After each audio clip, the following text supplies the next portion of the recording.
Raju sir के नाम से इस यूट्यूब चैनल में आपका हार्दिक स्वागत है। एमसीक्यू वीडियो की स्टडी के अंदर एक और नया एमसीक्यू वीडियो हम लेके आए हैं। ये दिल्ली एम्स के पॉइंट ऑफ व्यू में एक इंपॉर्टेंट एमसीक्यू वीडियो है। हर बार एग्जाम्स के अंदर एक एंटीडोट से क्वेश्चन जरूर बनता है। तो आज इस वीडियो की कड़ी के अंदर हम डिफरेंट टाइप की ड्रग्स और उससे संबंधित एंटीडोट्स के बारे में बात करेंगे। कुछ ड्रग्स है, एंटीडोट्स है जिनकी डोज से भी क्वेश्चन बना हुआ है, तो क्या डोज रहती है उन सब के बारे में मैं इस वीडियो में बताने वाला हूँ। आप बस जुड़े रहिए इस वीडियो से और पूरा वीडियो देख के अपना सुझाव इस वीडियो में जरूर डालें। सबसे पहले the drug use in acetaminophen overdose. Acetaminophen is a drug that is comes under non opioids, जो है एनाल्जेसिक के अंदर आता है। तो उसका एंटीडोट क्या है, ये क्वेश्चन में पूछा है। फर्स्ट है physostigmine, flumazenil, acetyl salicylic acid और एसिटाइल सिस्टीन। बहुत बढ़िया, मैक्सिमम लोगों ने करेक्ट आंसर दिया है and the correct answer is n acetyl cysteine. Paracetamol poisoning और एसिटामिनोफेन, एनसेड और नॉन ओपियोइड जितने भी एनाल्जेसिक है उनकी ओवरडोज होने पे जो एंटीडोट की तरह काम करता है वो होता है n acetyl cysteine. Acetyl salicylic acid जो है एस्प्रिन का दूसरा नाम है, एस्प्रिन का दूसरा नाम है, ये कोई एंटीडोट नहीं है। फ्लूमजेनिल जो है वो बेंजोडाइजेपाइन का एंटीडोट है। बेंजोडाइजेपाइन जो है एंजियोलाइटिक कैटेगरी के अंदर आता है और इसकी एंटीडोट होती है फ्लूमजेनिल। और फाइसोस्टिग्मिन जो होती है वो माइस्थेनिया ग्रेविस के अंदर एंटीकोलिनर्सेज नाम की ड्रग है। ये माइस्थेनिया ग्रेविस के ट्रीटमेंट में काम में लेते हैं। माइस्थेनिया ग्रेविस एक न्यूरोलॉजिकल डिजीज है जिसमें एसिटाइल कोलिन का लेवल जो है वो बॉडी में कम हो जाता है और वीकनेस देखने को मिलती है बॉडी की मसल्स के अंदर। तो यहाँ पे करेक्ट आंसर बनेगा N acetyl cysteine. D is the correct one. Next है the drug use as an antidote of anticholinergic poisoning is. Anticholinergic poisoning का एंटीडोट यहाँ पे पूछा है। एंटीकोलिनर्जिक ड्रग को हम एड्रीनर्जिक ड्रग भी कहते हैं और एड्रीनर्जिक ड्रग होती है एट्रोपिन। और एट्रोपिन की पॉइजनिंग में कौन सी ड्रग देते हैं, ये क्वेश्चन में पूछा गया है। फर्स्ट ऑप्शन है एट्रोपिन, तो एट्रोपिन की पॉइजनिंग में एट्रोपिन तो अपन नहीं दे सकते। पायरिडॉक्सिन, ये विटामिन बी6 है। फाइसोस्टिग्मिन, ये एंटी कोलिनेस्ट्रेज है ना, एंटी कोलिनेस्ट्रेज है, मतलब एड्रीनर्जिक दवाई नहीं है, ये कोलिनर्जिक है।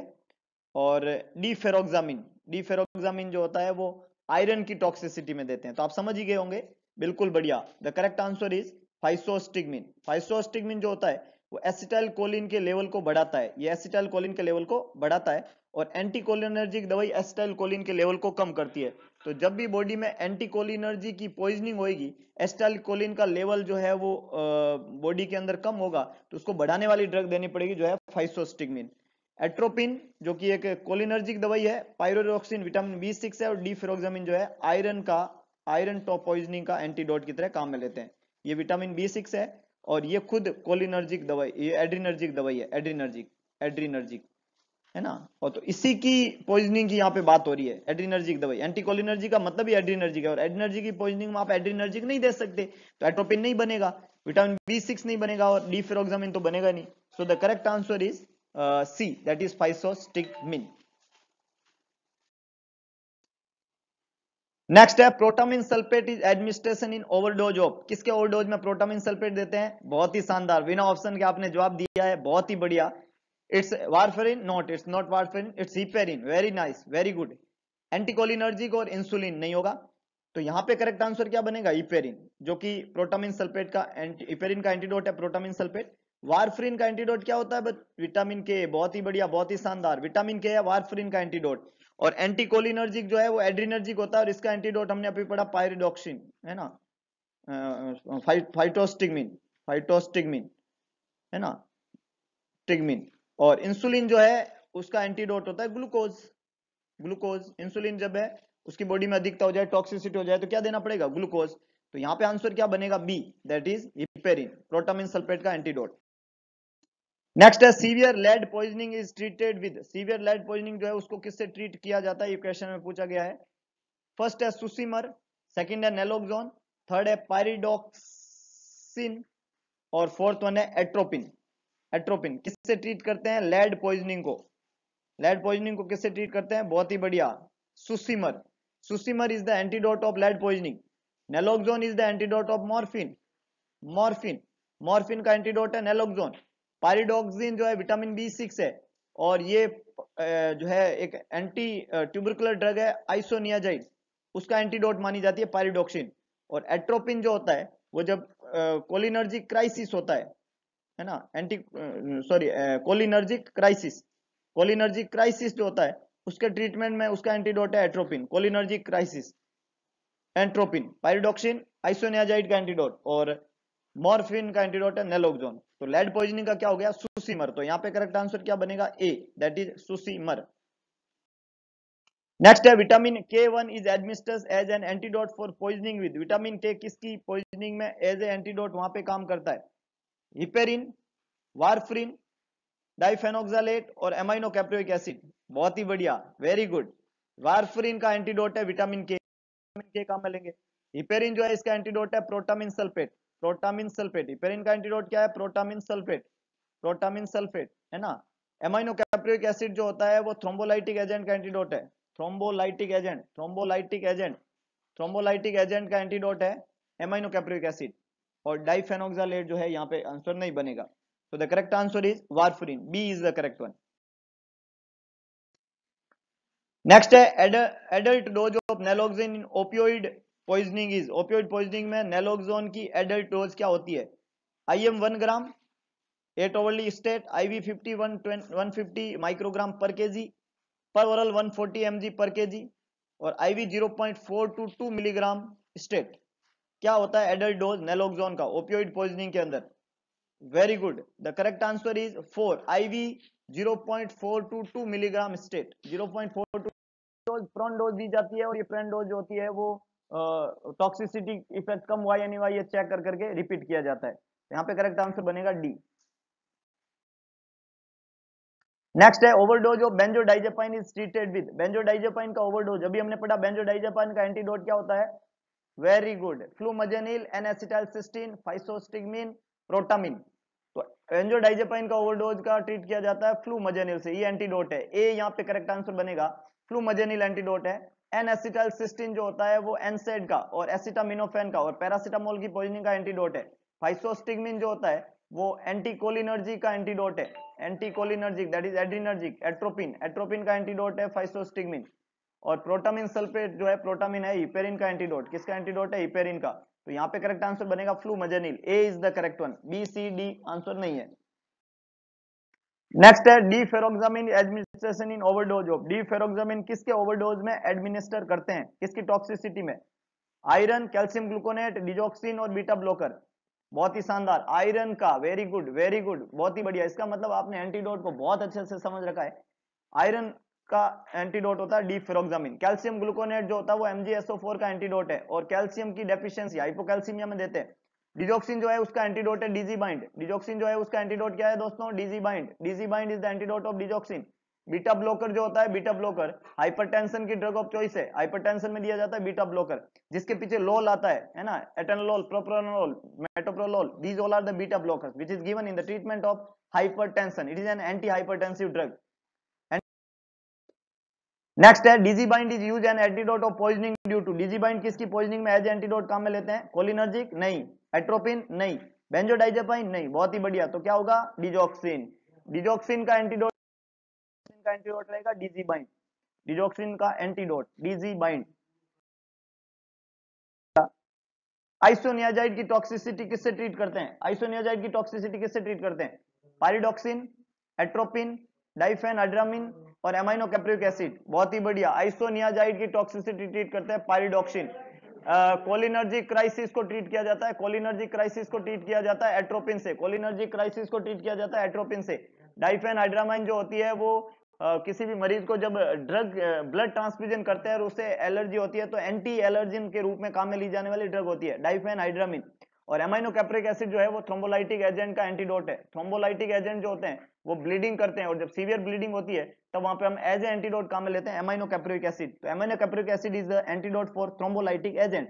तो द यहाँ करेक्ट आंसर बनेगा पायरिडॉक्सिन। एंटी ट्यूबरकुलर ड्रग में फर्स्ट लाइन की कैटेगरी की ड्रग है आइसोनियाजाइड, और आइसोनियाजाइड दवाई जो होती है वो जब भी किसी मरीज को हम देते हैं तो उस मरीज में पेरिफेरल न्यूरोपैथी होती है, पेरिफेरल न्यूरोपैथी ना हो उसके लिए हम उसको एज ए एंटीडोट काम में लेते हैं पायरिडॉक्सिन। और ये दवाई होती है विटामिन B6, तो vitamin B6 as a antidote काम करेगा। यहाँ पे करेक्ट आंसर क्या बनेगा, ए, आइसोनियाजाइड टॉक्सिसिटी को ट्रीट किया जाता है पायरिडॉक्सिन से।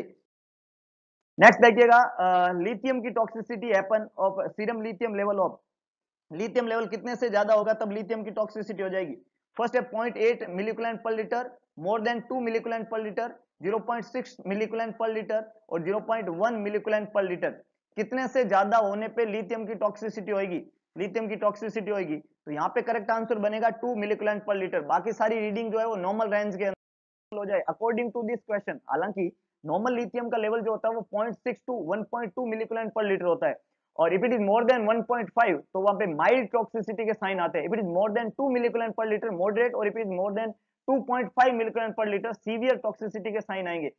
0.8, 0.6 और मोर देन 0.1 मिलीकुलेंट एक नॉर्मल वैल्यू है, इसलिए ए, सी और डी यहाँ पे आंसर नहीं बनने वाले हैं। तो आपको टॉक्सिसिटी का पूछा है तो आपका जवाब यहाँ पे बी जाएगा, पर नॉर्मल लिथियम का लेवल पूछे तो 0.6 टू 1.2 मिलीकुलेंट पर लीटर ये नॉर्मल लेवल है लिथियम का सीरम के अंदर, और इससे ज्यादा होने पे टॉक्सिसिटी आएगी। मैं आपको बता दूं कि लिथियम जो होती है एक एंटी मैनिक ड्रग है, बाइपोलर डिसऑर्डर की ड्रग ऑफ चॉइस मानी जाती है। बाइपोलर, मैनिक और डिप्रेसिव पेशेंट जो होते हैं उनमें ड्रग ऑफ चॉइस मानी जाती है लिथियम। लिथियम की वजह से मरीज जो होता है वो बहुत ज्यादा डिहाइड्रेटेड रहता है, इसलिए जो भी मरीज लिथियम लेता है उस मरीज को फ्लूइड देना हमारी पहली प्रायोरिटी बनती है, और फ्लूइड की उसमें डेफिशिएंसी होने की पूरी संभावना है, मरीज डिहाइड्रेटेड हो जाता है। तो लिथियम की टॉक्सिसिटी का लगातार ध्यान रखना होता है। लिथियम के साथ में सबसे ज्यादा डिस्टर्ब होने वाला जो इलेक्ट्रोलाइट होता है वो हमेशा सोडियम होता है, तो we have to check the serum sodium level. The normal serum sodium level is 135 to 145 milliequivalent per litre, और सोडियम का लेवल अगर 135 से कम हो जाता है उसको हाइपोनेट्रीमिया कहते हैं। इसलिए लिथियम के साथ में हाइपोनेट्रीमिया को कंटिन्यू वॉच करते रहना होता है। सोडियम की डेफिशिएंसी न्यूरोलॉजिकल एलिमेंट करता है, और मरीज जो होता है वो रेस्टलेसनेस होकर अनकॉन्शियस हो सकता है अगर उसमें सोडियम का डेफिशिएंसी होता है। आगे लेके चलता हूं, एंटीडोट बहुत इंपॉर्टेंट है, एक क्वेश्चन आपको देके जाएगा एग्जाम के अंदर, बहुत अच्छे से इसको रिवाइज करे, बहुत अच्छे से समझे और बहुत अच्छे से इसको समझ के फिर क्वेश्चन का जवाब देने का कोशिश करें। नेक्स्ट है therapeutic agent which is some time called the universal antidote. कौन सा है जो यूनिवर्सल एंटीडोट यहाँ पे माना जाएगा, यूनिवर्सल एंटीडोट कौन सा है उसके बारे में यहाँ क्वेश्चन ने पूछा है। Which one is the universal antidote? Protamine sulphate, glucose, activated charcoal and फाइसोस्टिग्मिन। The universal antidote is very good, बहुत ही शानदार, it's activated charcoal is the universal antidote, activated charcoal. देखिएगा प्रोटामिन सल्फेट हिपेरिन का antidote है, heparin एक anti coagulant drug है और उसका एंटीडोट है प्रोटामिन सल्फेट। ग्लूकोज जो होता है वो इंसुलिन का एंटीडोट है, इंसुलिन की टॉक्सिसिटी में ग्लूकोज देते हैं। और फाइसोस्टिग्मिन जो होता है वो एट्रोपिन का एंटीडोट है, एट्रोपिन एक एंटीकोलिनर्जिक ड्रग है या एड्रिनर्जिक ड्रग है, इसका एंटीडोट माना जाता है फाइसोस्टिग्मिन को। तो प्रोटामिन सल्फेट हिपेरिन का बन गया, ग्लूकोज इंसुलिन का एंटीडोट बन गया और एट्रोपिन फाइसोस्टिग्मिन का बन गया। तो आपके पास में एक ही बचा पीछे, वो एक्टिवेटेड चारकोल है। और एक्टिवेटेड चारकोल को यूनिवर्सल एंटीडोट माना जाता है। जब आपको पता नहीं हो कि मरीज को टॉक्सिसिटी किस चीज की हुई है, उस समय हम एक्टिवेटेड चारकोल काम में लेते हैं और उससे हम टॉक्सिसिटी को ट्रीट करते हैं। आइदर वो टॉक्सिसिटी किसी ड्रग इंड्यूस हो, किसी स्नैक बाइट की टॉक्सिसिटी हो, किसी पॉइजनस एजेंट की टॉक्सिसिटी हो, किसी केमिकल की हो, कोई किसी भी तरीके का एजेंट हो, उसको हम एक्टिवेटेड चारकोल से ट्रीट कर सकते हैं। नेक्स्ट देखिएगा, ड्रग इंड्यूस मूवमेंट डिसऑर्डर में be treated with. Drug induce movement disorder किससे ट्रीट किया जाता है? ड्रग इंड्यूस मूवमेंट डिसऑर्डर, एकैथीसिया इसको बोला जाता है। वॉकिंग एंड टॉकिंग टाइप की प्रॉब्लम होती है, EPS extra pyramidal side effect का पहला क्लिनिकल साइन होता है drug induce movement disorder.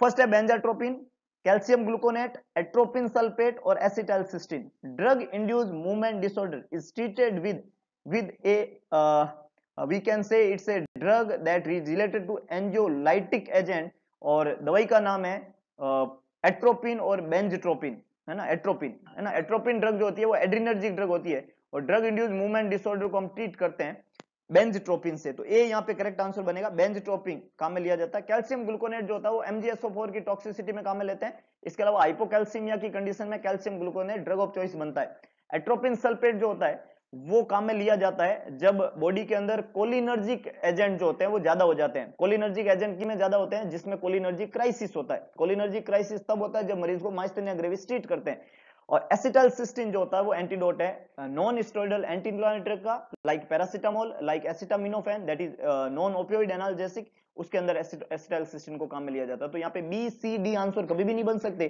So the correct answer is A, that is benztropine. याद रखिएगा, इंपॉर्टेंट क्वेश्चन है, ड्रग इंड्यूस मूवमेंट डिसऑर्डर में be treated with benztropine. Benztropine एक important drug है और बहुत ही कलाकार अगला देखिएगा, penicillamine is administration as a antidote of poisoning with. Penicillamine किसकी पॉइजनिंग में एज एंटीडोट काम में लिया जाता है? फर्स्ट है ओपियम, सेकंड है एंटी मस्करेनिक ड्रग, थर्ड है कार्बन मोनोऑक्साइड पॉइजनिंग और फोर्थ है copper, gold, lead and mercury. Penicillamine किसके एंटीडोट के रूप में काम में लेते हैं? तो देखिएगा, ओपियोइड जो होता है उसका एंटीडोट होता है नेलोक्सोन, तो ये तो जवाब बनेगा नहीं, नेलोक्सोन इसका एंटीडोट है और ओपियोइड खुद दवाई है।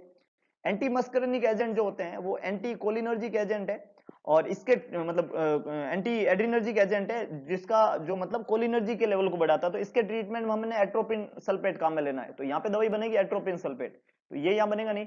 कार्बन मोनोऑक्साइड जो होती है उसकी पॉइजनिंग को ट्रीट करने के लिए कोई पर्टिकुलर एंटीडोट नहीं होता है। कार्बन मोनोऑक्साइड जो होती है वो बॉडी में हीमोग्लोबिन के लेवल को कम करती है और बॉडी में सीवियर साइनोसिस होता है और we have to treat with ventilate the patient and that's all. तो ए, बी और सी यहाँ पे आंसर नहीं बन सकते, so the correct answer is copper, gold, lead and mercury, इनकी पॉइजनिंग में यूज किया जाता है as antidote penicillamine. So D is the correct one, A B C यहाँ पे रॉन्ग। नेक्स्ट देखिएगा, इडियोसिंक्रेसी का क्या मतलब होता है? इडियोसिंक्रेसी का क्या मतलब होता है? बहुत इंपॉर्टेंट क्वेश्चन है, 3 बार रिपीट हुआ ये क्वेश्चन, दिल्ली एम्स ने पूछा है। इडियोसिंक्रेसी का क्या मतलब है? फर्स्ट देखिएगा, ये fever that is associated with administration of A medication, किसी भी दवाई को देने से अगर मरीज को फीवर आता है तो इसको इडियोसिंक्रेसी कहते हैं, पहला ऑप्शन ये कह रहा है। दूसरा, the ability of a substance to cause abnormal fetal movement when taken by pregnant woman, वो सब्सटेंस की एबिलिटी जो अबनॉर्मल फीटल मूवमेंट कराती है जब बच्चा मदर के वूम में होता है, प्रेग्नेंट लेडी के बच्चे के अंदर फीटल मूवमेंट को कराने वाला सब्सटेंस, उसको इडियोसिंक्रेसी कहते हैं। थर्ड है the ability of a substance to cause cancer, वो सब्सटेंस जो कैंसर करते हैं उसको इडियोसिंक्रेसी कहते हैं। और लास्ट ऑप्शन देखिएगा, an unexpected reaction to a drug that occur the first time it is given.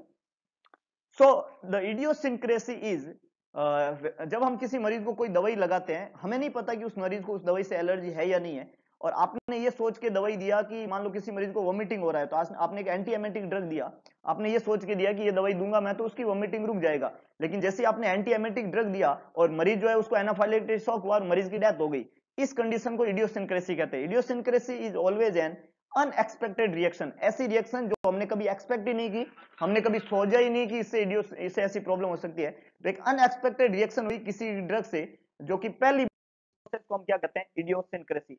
Idiosyncrasy is always an unexpected reaction to a drug that occur at first time it is given to a patient. तो D यहाँ पे बिल्कुल correct answer बनेगा, ए, B और सी idiosyncrasy से संबंधित terminology नहीं है।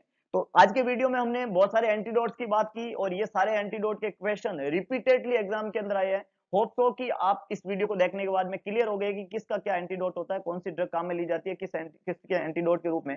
अगर आपको वीडियो पसंद आए तो वीडियो को लाइक करें, वीडियो को शेयर करें, कमेंट बॉक्स में अपना सुझाव जरूर डालें और इसके अलावा एक काम जरूर करें, इस चैनल और इस वीडियो को मैक्सिमम लोगों तक पहुंचाने की कोशिश करें। आपको पता होगा कि भगवान कृष्ण ने गीता में कहा था कि स्वार्थी ना बने सारथी बने, तो अगर आपने स्वार्थी बन के इसको अपने तक सीमित रखा तो शायद सफलता लेट मिलेगी आपको, और अगर आपने इसको मैक्सिमम लोगों तक पहुंचा दिया और बाकी लोगों का भला करने का सोचा, ज्ञान वो चीज है जो बांटने से बढ़ती है और आपने एक बार बांट के देखो आपका डबल हो जाएगा। तो एक बार कोशिश करें इसको भेजने का, और एक बात गारंटी से लिख के ले लीजिएगा कि आप अगर करेंगे तो बहुत अच्छा लगेगा। तो मिलते हैं दोबारा एक नए वीडियो के साथ में, तब तक के लिए आप सभी को once again a happy independence day.